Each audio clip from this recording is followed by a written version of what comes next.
लोगोफोर हिन्जावफोरा माब्ला बांसिन लुबैनाय जायो आरो लोगोसे जोङो मोननै कन्डमखौ गाननानै लानानै आथोन गेलेयोब्ला मोजांसिन जायो नामा बेफोरबायदिनो सोंनायनि फिननायफोरखौ मोनथिनो लुबैदोंब्ला नोंथांमोना भिडिअखौ जोबजासिम नायलांब्लानो जाबाय।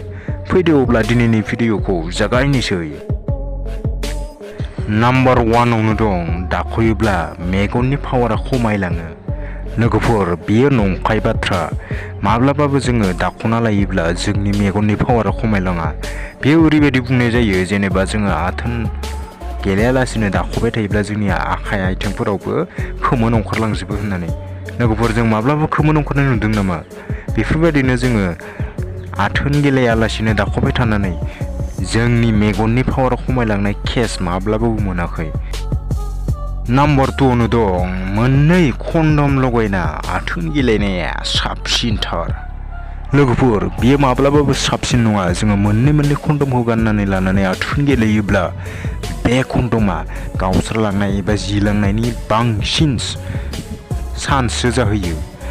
जोङो मोनसेल' कन्डम गाननानै आथोन गेलेयोब्ला बियो जोंनि थाखाय मोजांथार। नाथाय जोङो मोननै कन्डमखौ गानना लानानै आथोन गेलेयोब्ला जोंनि कन्डमा जिलांनायनि चान्सआ गोबां जाहैयो। बेनि थाखाय बियो माब्लाबाबो मोजां नङा।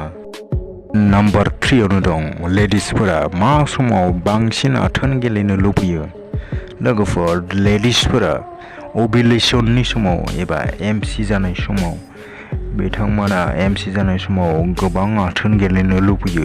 बेयो मोनसे नेचारेल मिथिंगायारिखा। बिथांमोना बे ओभुलेसन जानाय समाव बिथांमोननियाव गोबां हार्मनफोरा गोबां बायदि जाथायफोरा जानानै बिथांमोनखौ सेक्स खालामनो जोबोर गोसो जाहोयो।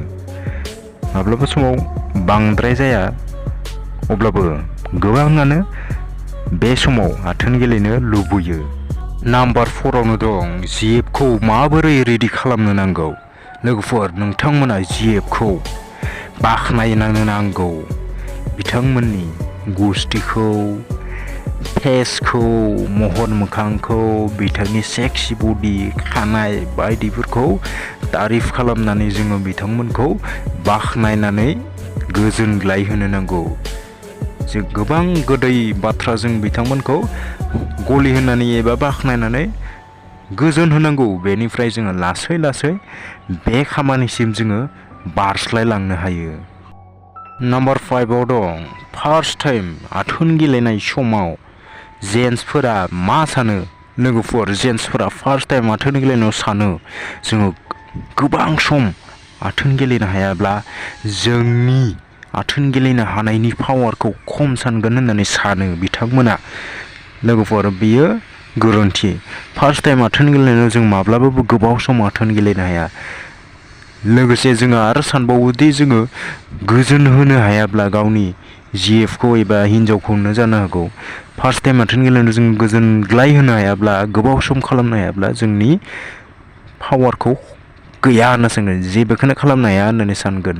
लोगोफोर फार्स्ट टाइम आथोन गेलेनायाव बेबायदि जेबो साननो नाङा। जों फार्स्ट टाइमाव जेबो खामानिखौ पारफेक्ट खालामनो हाया। लोगोफोर दिनैनि भिडिअआ बेखिनियानोसै। मोजां मोनोबा लाइक आरो चेनेलखौबो साबस्क्राइब खालामनानै लोगोफोरनोबो शेयार खालामना होब्लानो जाबाय।